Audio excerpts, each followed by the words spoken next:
Oke, jadi di depan gue ini ada dua monitor dari LG yang namanya U4. Setahu gue, kedua monitor ini punya spek yang sama persis, cuman beda size-nya aja. Yang ini 27 inch dan yang ini 24 inch. Dan mereka berdua juga bisa dibilang value for money banget, karena yang 24 inch ini sekitar di 1,3 jutaan sampai 1,4, dan yang 27 itu di 1,6 sampai 1,7 juta. Dan walaupun ini monitor yang lebih ditargetin untuk orang-orang kerjaan harian, tapi ini masih punya spek yang gua rasa masih bisa lah untuk kita kerja editing, untuk kita main game sedikit-sedikit. Jadi menurut gua bakal menarik. Dan balik lagi, harganya itu menurut gua sangat-sangat terjangkau. Coba kita unboxing dulu. Kaki lumayan berat. Oh, lucu banget ininya. Pertama kali lihat tangan sekecil ini. Dan tadi gue lupa mention juga kalau ini tuh layarnya curve. Tada, ini bener-bener tangan terkecil yang pernah ada. Ini build-nya sih dari plastik, tapi karena monitornya sendiri juga ringan dan ini juga cuma 24 inch, jadi harusnya sih aman. Inilah monitornya, kecil banget, dan enaknya ini juga udah support kabel USB-C ya, tapi sayangnya kita nggak dapet kabelnya di dalam boxnya. Kita cuma dapat satu HDMI aja. Dan jadinya karena ini cuma colok USB-C, gue bisa colok ke MacBook gue dengan sangat gampang. Oke, sesimpel itu doang, udah kecolok dan MacBook gue juga kecas. Ini gue lagi coba-coba aja settingnya ya, dan entah kenapa pas gue lagi tes-tes ini, picture mode cinema itu yang paling enak dilihat dan juga paling mirip sama gue punya MacBook. Ini gue lagi coba ngedit ya, dan ini warnanya udah mantep banget sih. Gue bakal puas-puas aja kalau gue harus ngedit di monitor ini. Dan ini juga harganya berapa? Cuman 1,3 jutaan gitu. Kalau misalkan kalian sama sekali belum punya komputer dan juga monitor, beli komputer kayak Mac Mini gitu yang base model cuma 10 juta harganya, ini bisa jadi monitor pertama yang enak banget sih. Bisa dipakai untuk harian dan juga bisa dipakai untuk editing tipis-tipis gitu loh. Karena ini warnanya udah asik banget. Perlu bilang aja kalau ini tuh VA panel ya, jadi dia nggak bakal punya viewing angle yang terbaik. Nih, kita bisa lihat kalau dilihat dari sebelah sini udah agak wash out gitu loh, kontrasnya udah mulai hilang. Tapi selama kalian lihatnya itu persis di depan, ya ini udah bagus-bagus aja sih. Apakah gue berharap ini IPS? Iya, lumayan, karena gue lebih suka IPS juga dibanding VA. Tapi overall ini udah mantep banget. Dan karena ini VA, jadi kontrasnya sebenarnya juga enak kalau misalkan kita pakai untuk nonton. Lihat ini sekarang kontrasnya enak banget di mata untuk nonton ya. Kalau ada scene yang keterangan kayak gini itu karena kamera gue yang keterangan, bukan karena monitornya. Di depan mata ini udah enak banget. Warnanya pop, kontrasnya tebel. Jadi untuk entertainment ini sih udah cukup banget. Untuk sekarang sih gue bakal coba kerja dulu pakai MacBook ke layar yang ini. Oke, baru aja kelar ngedit video, satu full video ya, dengan semuanya ada color gradingnya juga di sini. Dan buat gue yang udah tiap hari ngedit video dan tiap hari juga lihat warna gitu, ini layarnya udah oke banget untuk editing. Apalagi kalau kita inget layarnya ini cuman VA panel doang. Tapi ya mata gue doang itu nggak bisa menghasilkan data ya, jadi coba kita cek akurasinya itu sebenarnya seperti apa. Oke, kita punya peak brightness di sekitar 320-an, dengan RGB levelnya itu agak sedikit lebih ke biru dibanding yang lain ya.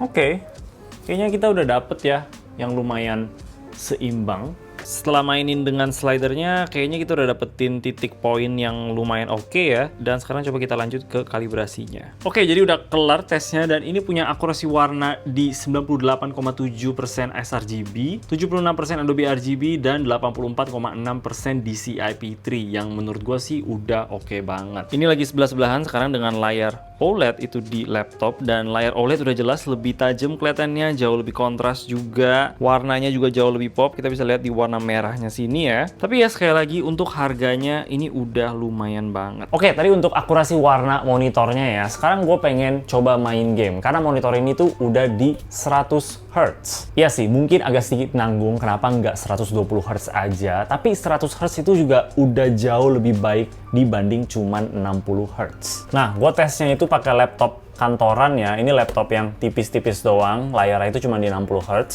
Tapi kalau mau dipakai untuk main game kayak Valorant, karena Valorant ringan, itu jadi bisa banget ya. Kalau kalian di situasi yang sama punya laptop kayak gini, layar 60 Hz, bakal enak banget untuk colok ke monitor yang udah bisa sampai 100 Hz. Oke, gue bukan yang terjago ya men, tapi bisa lah. Woi, lag banget gua. Gue kebetulan banget lagi cobain laptop ini ya selama beberapa minggu terakhir, jadi gue udah stuck di 60 Hz, pindah ke 100 itu kerasa banget. Nah ini Shadow of the Tomb Raider ya, sebelum kalian komplain sama resolusinya, ini balik lagi laptopnya bukan laptop gaming ya, jadi gue harus turunin resolusi dan juga settingnya paling rendah untuk bisa dapetin frame rate yang enak. Tapi di sini kita bisa dapetin FPS yang lumayan banget ya, kadang-kadang bisa tembus 100 FPS-an gitu. Dan untuk main game AAA kayak gini sih udah enak banget ya, karena sebenarnya mereka di 60 FPS juga udah cukup, tapi ya kita dapat bonus sampai ke 100 FPS. Memang ini bukan monitor yang untuk main game banget, tapi kalau mau sesekali itu bisa. Oke, ini ada beberapa hal aja yang kita harus perhatiin ya kalau kita pilih untuk beli monitor ini. Yang pertama, itu stand-nya yang pergerakannya nggak lengkap. Dari awal kita lihat kakinya itu sangat-sangat kecil dan simple, jadi ini cuma bisa tilt aja, nggak ada pergerakan lainnya. Gue rekomendasi kita pasang ke VESA mount aja untuk lebih fleksibel, dan gue yakin juga bakal lebih enak. Yang kedua, VA panel. Nah, VA panel itu sebenarnya bagus-bagus aja, cuman memang nggak punya viewing angle yang terbaik. Jadi kalau kita sekali lihat dari kiri atau kanan, itu kontrasnya langsung hilang semuanya. Makanya kebanyakan monitor VA itu bentuknya curve, supaya semua sisi kita lihat itu lebih seimbang. Dan karena ini juga udah curve, jadi sebenarnya nggak apa-apa, tapi ya take note aja. Yang ketiga, kalau kalian pengen pakai colok kabel USB-C ya, USB-C-nya itu nggak termasuk di dalam boxnya, jadi harus ya beli lagi gitu. Tapi kalau kalian udah punya ya juga nggak apa-apa. Tapi yang perlu diperhatiin itu adalah power delivery-nya itu cuma 15 watt. Jadi tergantung kalian pakai laptop apa ya, itu bisa aja nggak cukup untuk ngecas laptop kalian. Kalau kalian pakai MacBook, setahu gue itu aman-aman aja, karena MacBook itu bisa terima cas bahkan di 15 watt juga mereka udah cukup. Itu aja concern yang menurut gua kita harus perhatiin ya dalam monitor ini. Tapi sekali lagi, di harganya itu kita dapat value for money banget ya.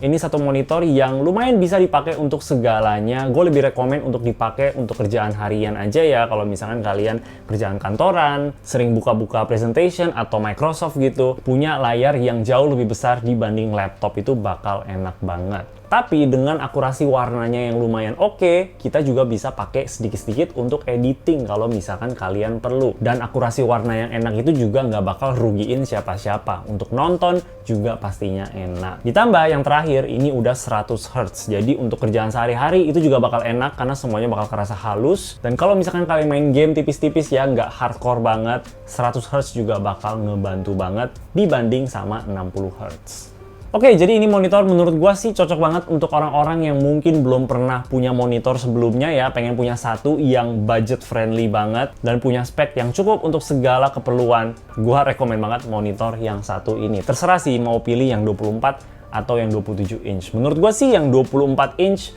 harusnya udah cukup lah untuk kebanyakan orang. Atau ini juga bisa untuk kalian-kalian yang pengen punya monitor yang kedua gitu, untuk taruh di samping monitor utama. Biasanya monitor kedua itu nggak penting-penting banget ya, nggak harus speknya gila-gila. Ini juga cocok banget. Oke, tapi itulah LG Monitor U4 ya. Monitor yang budget friendly banget. Cocok untuk semua orang, desainnya minimalis dan simple, bakal cocok untuk semua setup kalian. Gua bisa banget rekomen barang ini, kalau kalian tertarik gua bakal kasih linknya di bawah. Dan kalian juga bisa join jadi channel member untuk dapetin badge yang menarik, nama kalian bakal ada di akhir video, dan juga prioritas komen, terutama di live streaming yang gua sering adain. Oke, itu aja dari gua. Kalau kalian suka sama video ini, boleh kasih like dan juga subscribe. Thank you. Bye-bye.